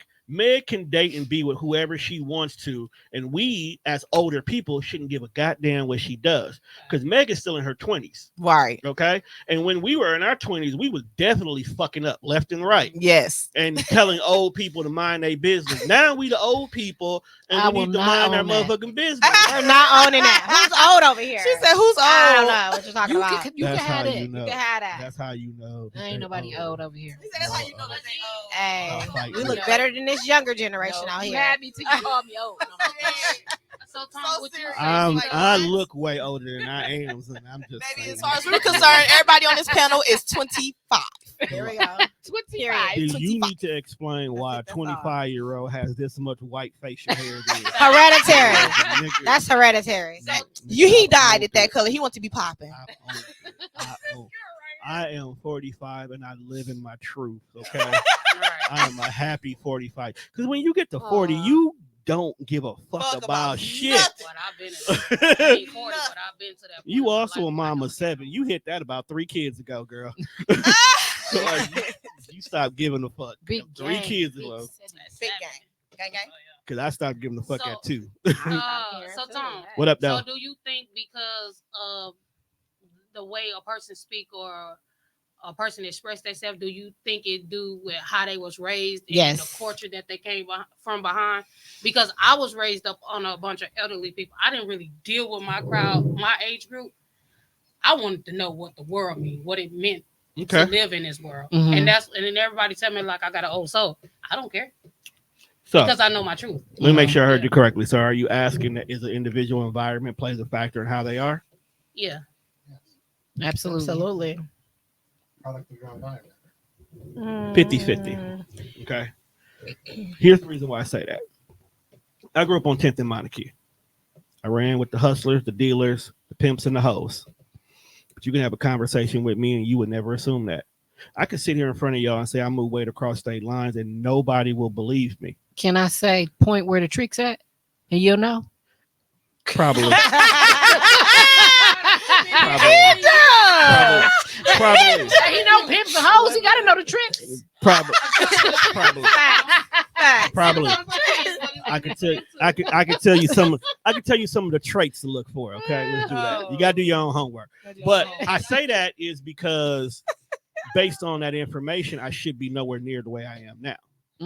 Okay, so my environment can play a factor in who I am, but it plays a factor in how I move. It doesn't play a factor in how I think. Experience is what really makes an individual who they are, because I chose not to stay within that whole entire mentality. I chose that I want to see what the other world was. My grandma told me a long time ago is you can't hate something if you don't know nothing about it. Exactly. Okay. And the only way you can know something about it is if you go out there and you experience it. So I can't say I don't like dealing with white folks. I even give you one better. I can't say I will never date a white woman until I actually deal with white women. Okay. Only took one. Only took one. But I just use that as an example because anybody who knows me, they know that whenever a certain crowd of people come around me, I move around quickly. And they may not have any interest in me whatsoever, but because of what I've learned, I behave that way. But yet I can still move in any spaces and place. But I'm from 10th and Monarchy. I should be ignorant. I should be dumb. I should still be wanting to be doing this. I should feel like my only way of ever getting out the hood was selling drugs, playing basketball, or becoming a rapper. That's a stereotype. But What that's that what I'm say? getting at, though. You're like that because if you train up a child, they will not depart from those ways. But life has a way of lifing, and sometimes you'll just make your own decisions. True, but Right, at the you same gotta wanna time, make That's your sort of decision. like me. but at the same time, taking consideration if you don't properly train your kids. So I can tell you 1 + 1 is 2, but if I'm not telling you how 1 + 1, 2 can work towards your life, what you just taught me won't stick with me. Exactly. There's a lot of parents who will tell their kids don't do A, B, C, D, and you got to go to school, you got to get an education, you got to go to college, but you don't tell them why those things are so important. You don't show them the results of choosing this, choosing that. And then on top of that, when they get old enough to truly understand it, you don't tell them there's also alternatives because not everybody's built for college. Right. Okay.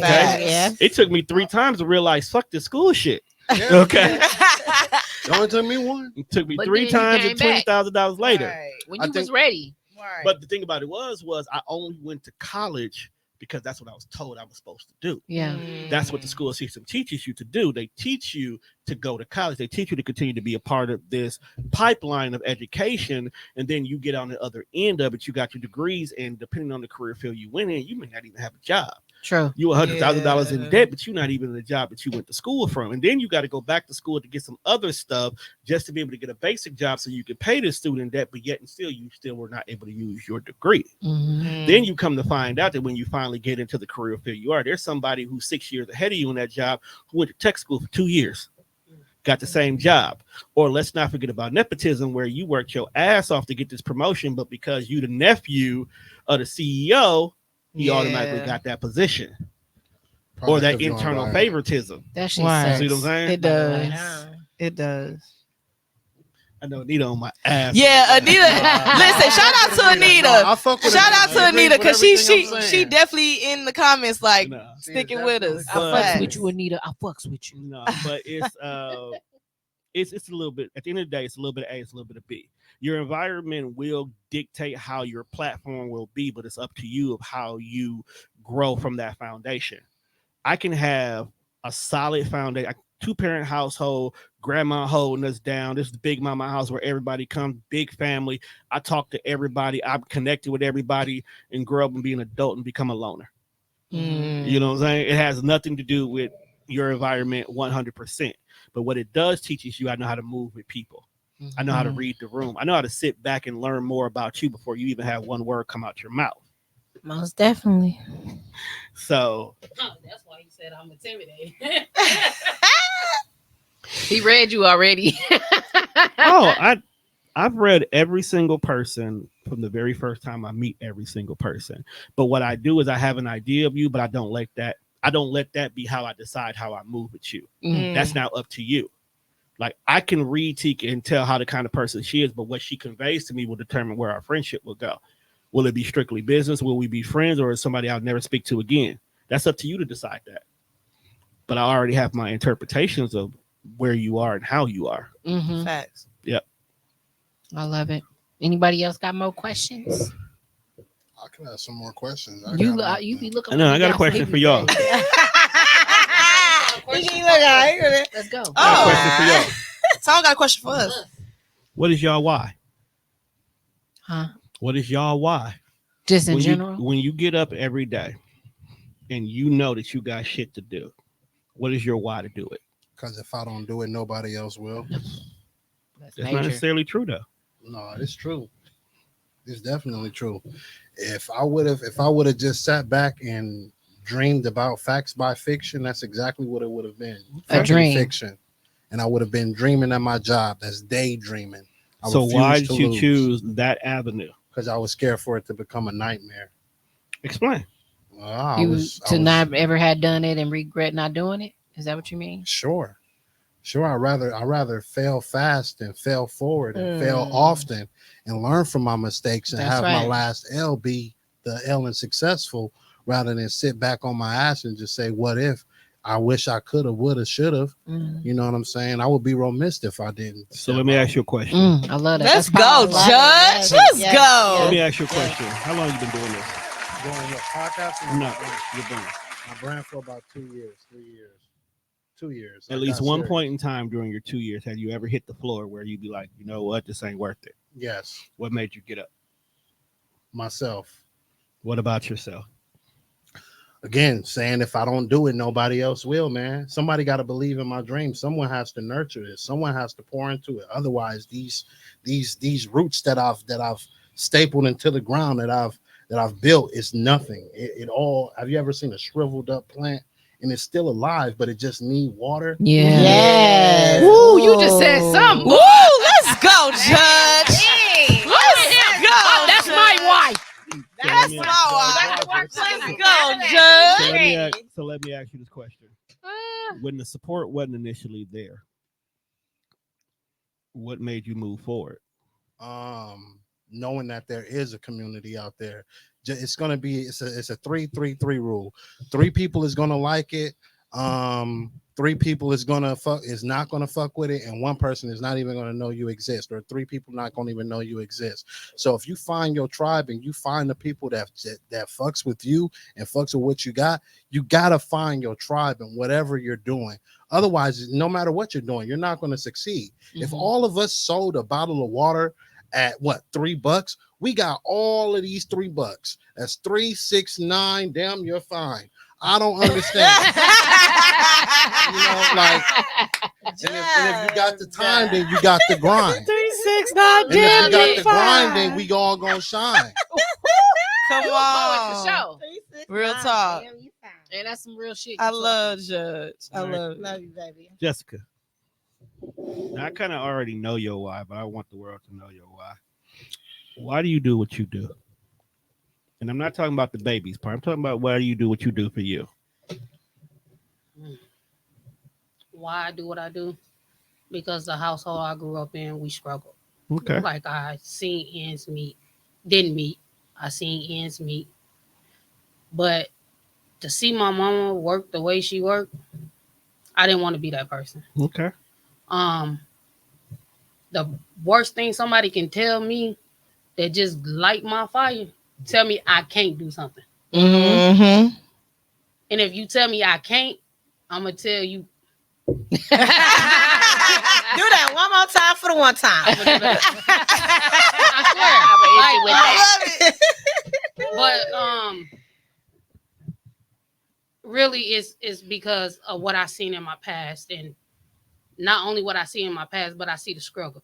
The only thing, and this is not knocking y'all 3, so don't take this the wrong way.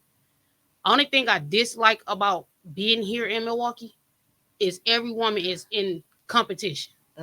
Instead of trying to empower each other and work together.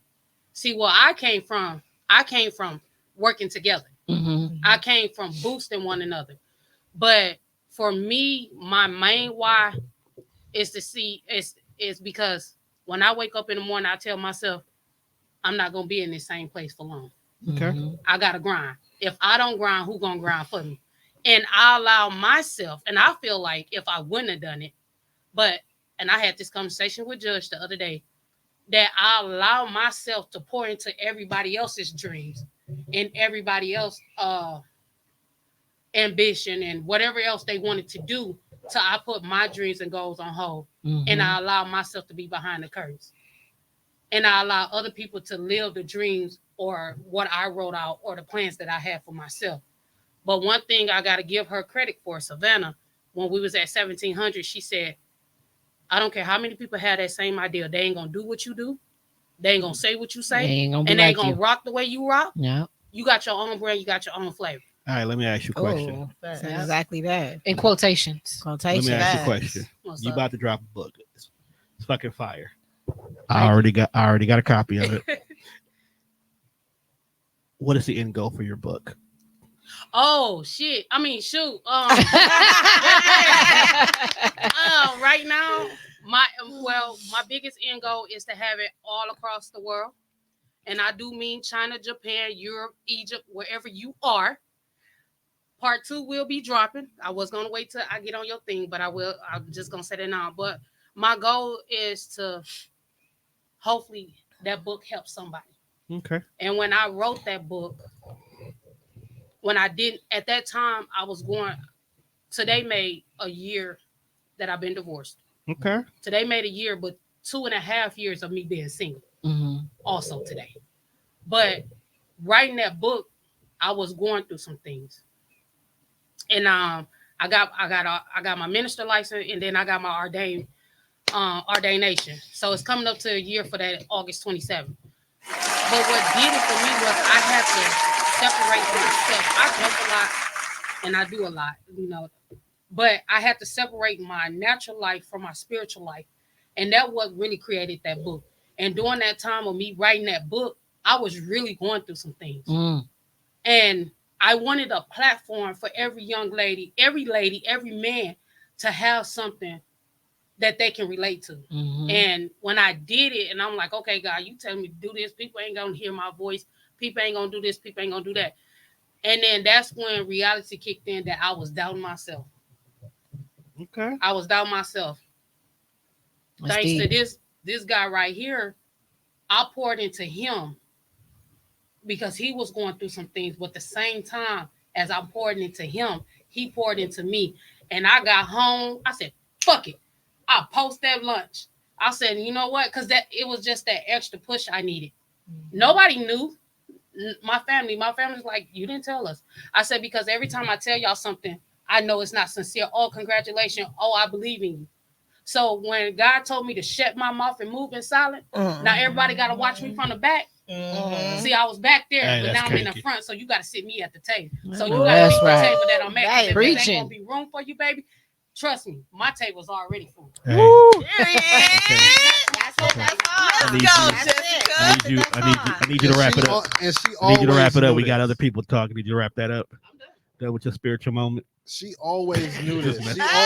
She's powerful. She always knew that, and you have to have. And when you have self-doubt, you have to acknowledge that your inner me is your enemy. And you got to drop that shit like a bad habit. And she just sometimes we know these things, but we just gotta be reminded of who we are and what we're doing and where we're going. So that's all she needed. But she lit that fire, and I can't forget about Kendra, and actually all of y'all sitting at this table. Hold on, they about to have their fire in a minute. Hold on. Save all the comments to the end. It's on you, then. It's on me. It's on you. It's on you, boo. Hold on. Oh. Okay. I ain't asked a question yet. Okay, it's my time. No, you're a comedian. Contrary to popular belief, it's probably one of the hardest professions to do. It's oversaturated, it's underappreciated, and it's dope. What is your why? Because I truly have seen you grind harder than most of the comedians I know, and I damn near know every last one of them in the city. And then some. Shout out to Kelly Kells. Shout out Kelly Kells. I love you, boo. Shout out Kells. We love you. So what is your why? What makes you get up and go to a show where it may be 5 people, it may be 500? What keeps you moving? Honestly, to be real, comedy saved me. Okay. It was a lot of things that played a part in me becoming a comedian. Cause like, even just dealing with me being a single mother and being the woman that I am and being a Black woman, being bisexual, being a lot of things. Yeah. Shout out to sexuality as a spectrum. It is. Being who I am as a person. Like I said, comedy saved me. When it always, everything that was traumatic in my life always came back to me turning around and laughing at something. Just to remind myself that it ain't that bad. It could get worse, but it ain't that damn bad. You know what I mean? Not if you can still laugh and smile. Exactly. Oh, so I definitely wanted to make sure that people know that, like, even though you going through something, it might be something that I'm going through too. It might be something that we all can relate to. So it's like, it's not just you. Like, we all deal with shit, and it's a lot of shit. but at the end of the day, like I said before, comedy saved me, because there's been a lot of moments in my life where I feel like I couldn't make it, I couldn't do it, I didn't believe in myself, I lost inspiration, I lost motivation, I lost dedication, I lost a lot of things in the process. But it always come back to me believing in I had to bring joy back to the world. I had to always bring that laughter back. You know what I mean? So that's what means the most to me. That's my why. My Don't why get me is emotional here. that's my why. That's my why, though. That's my why. That's my why. Your testimonies is beautiful. Yeah, Y'all know that. that's my why. That's okay. You can smear that makeup. Hey, we ain't got no tissue. No, we're gonna end this show on the ugly cry. So that's my goal. The ugly cry. Oh, y'all testimonies is beautiful. That's my why. I always felt that, like, a lot of people lost their sight when it comes to dealing with life, and you had to be able to bring your sight back and your laughter back and your joy back, because it's a part of who we are. It's a part of our lifestyle. We got to be able to let it go. Yeah. Release it. Let it go. And just Just be happy, bro. Like, just let the shit go. And I had to learn that through comedy. I did. Miss Savannah. Hey, boo. Such a lady. Such a lady. I love that name. Such a lady. Fucking lady. Thank you. Right. Fucking lady. You're such a fucking lady. Thank you, Minister. Now, Okay, me and you last week, we did an interview. So I learned a lot about you.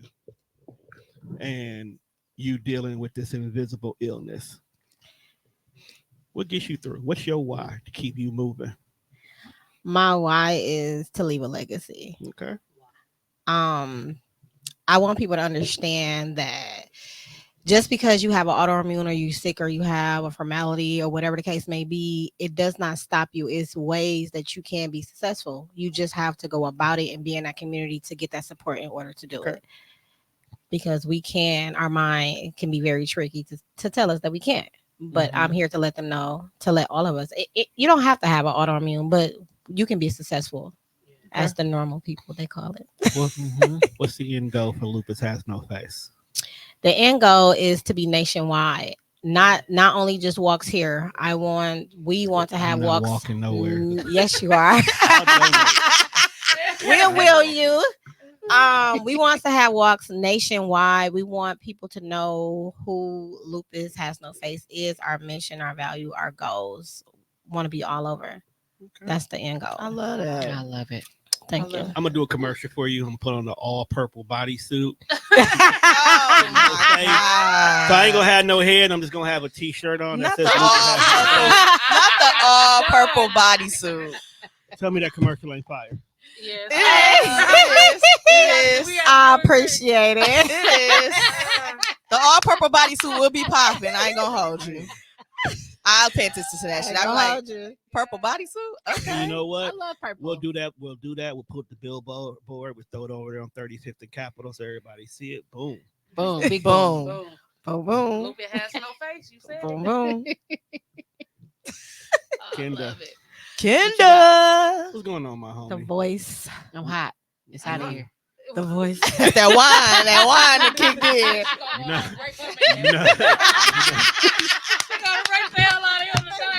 Like, baby, you put the kids to sleep. I'm on my way home. 10 minutes. Let's get a fan in here. You not hot? I'm dead. We've been doing this for about a year. Yeah. And you've been doing some fucking amazing things with this. You done had guests in here who I've connected with because of you. Hell, shit, I connected with these cats because of you. Yes. I don't know. I would have met Tika eventually, but eventually. But no, you definitely you bring people together in a way that not many folks can do. Yeah.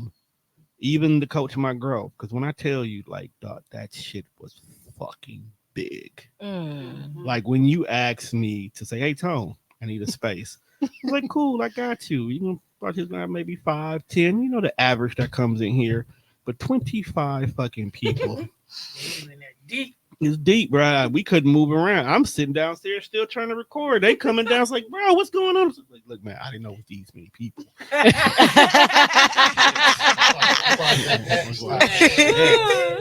That's amazing. That's amazing. But at the end of the day, outside of Coach My Grow, matter of fact, yeah, let's even start there. Okay. Why? Man, I want people to understand that just because they struggle through something doesn't mean that they can't give other people the game. Okay. You know what I'm saying? Like, I just kept hearing that over and over. People kept saying, well, I had to go through it. You got to go through it too. No, the hell I don't. And neither do you. Because if you know something I don't know, and I know something you don't know, and flip that shit around however way you got to flip it, we all can contribute to each other's growth. We all can contribute to each other's elevation. And I just wanted people to really see that it takes a community. Right. You know what I'm saying? We got to have that mindset. It's really about how you think and what you really want out of things. Right. So that's what Coach My Growth is for me. Okay. Literally coaching each other's growth, coaching each other's ability to be accountable for what we want out of life. Yeah. And not just self-accountability, but community accountability. Nobody wants the community accountability. They barely want the self-accountability. Right. You know what I mean? So let me ask you this question. now that you've actually have a realization of what and why you do this, you get on my nerves. When is the next one? what's stopping you from making that next step? Man, And don't say money, because you got the gift of gab. You can get somebody to give you money. I'll tell you what it is. People be wearing you out. But you know what? It's coming back. It's coming back. You want to know what mistake you made? It's the same mistake I used to make. Man, You don't use your team. You got a team of people behind you. You just got to get the right people in the right places, and I guarantee you, this shit will be smoother than you think. and that's what I'm working on. Just like I said, if each of us sold a bottle of water for $3, what we got? Damn, you 3, fine. 6, 9. Damn, you fine. This nigga here. Man, the fact that that's a new logo for us is crazy. Anita, where the fuck you at, yo? She probably at She said, "Woo, that cheerleader. next generation 1, 2, or 3. Those You're are right. day camps. It's coming back. It's coming back. I think, to be honest, I got exhausted. I know I got burnt out. you were doing It too took much. so much, and I'm one of them people where I did used to have that mindset of, if you want it done right, you got to do it yourself. And I hated delegating and leaving responsibilities on other people for my own vision, because then if it failed, I felt like I still failed because I delegated it to somebody when I should have took control of the circumstances, or I should have been there. And here's where you made your mistake, So, because I make this mistake too. That's the thing. Delegating to somebody else doesn't mean that you're putting responsibility in them.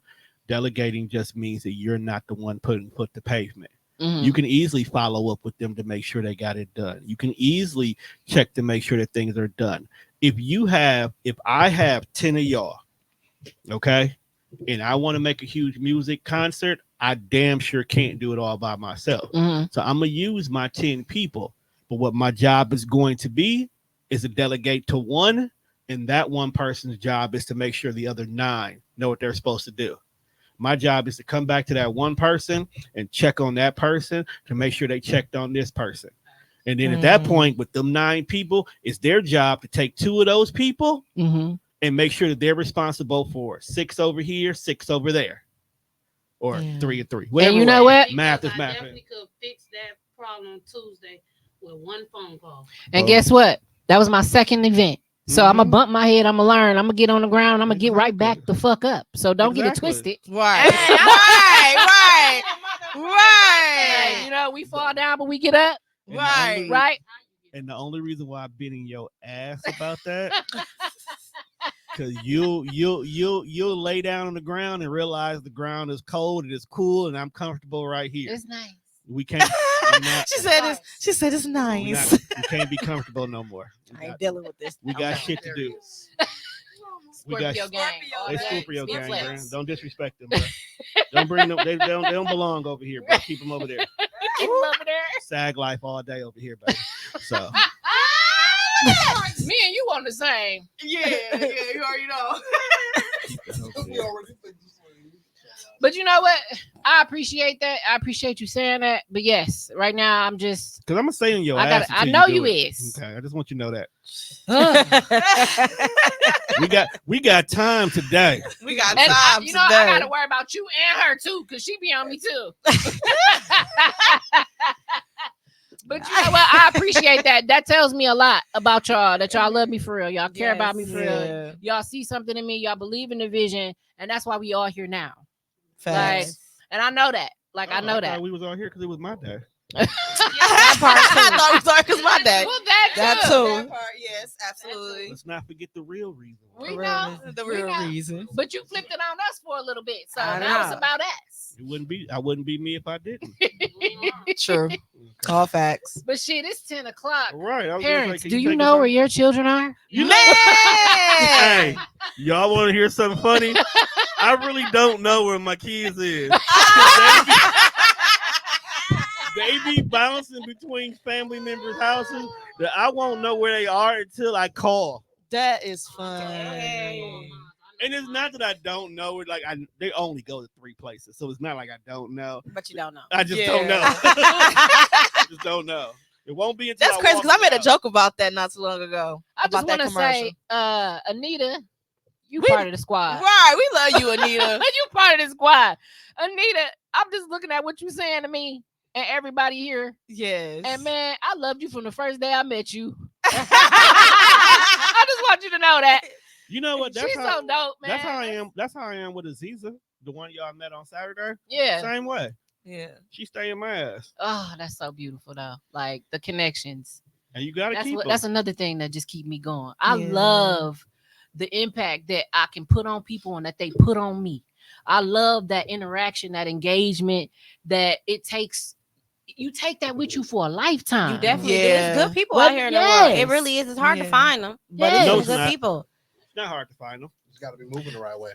You want to know what the problem is? It can be. We are all naturally guarded because there's so many users and fuck people in the world that we won't show our true selves because we can't trust those around us. Yeah. But once energy matches up where healthy energy is received, then we open up like butterflies and good people will automatically gravitate to you. I love butterflies. You done said that twice already. Just so y'all know. Another why, because like how we find togetherness within our community. When we were by ourselves, I don't know, I could speak for myself, but I didn't have this much community within myself, you know. Support is everything. It is. You know, it is. So like if you're lonely, you'll die sooner. This is actually a true statement. Yeah. Of course it is. I'm Judge Rogers. Oh my God. Of course it is. I'm Judge Rogers. Judge, you funny. No, it's true. It is true. It is true. I believe it. You know you gotta add that in there. Look, the point is you need people if you're gonna live life. If you're gonna be nurtured correctly, you gotta be around the right gardeners. That's true. Yeah. I agree. Human beings were never created to be alone. That's why even when Adam was by himself, God immediately and Eve, you're never meant to be alone. Yeah. We just don't function well. That's Anita, you need to put your guards down. Put your team to work too, because she be overly doing it. Eat some of those words. We love you. We're gonna kidnap Anita. We're gonna keep it real with you. That's funny. But with that being said, we have come to the end of your episode. We have definitely come to the end. I hope you guys enjoyed this episode of Mind of My Own Podcast. I appreciate every single one of y'all. Mr. Tone Deaf, you the man. You that man. Yes, sir. All right, y'all. We're going to sign out for the night. Have a good night. Good night, y'all.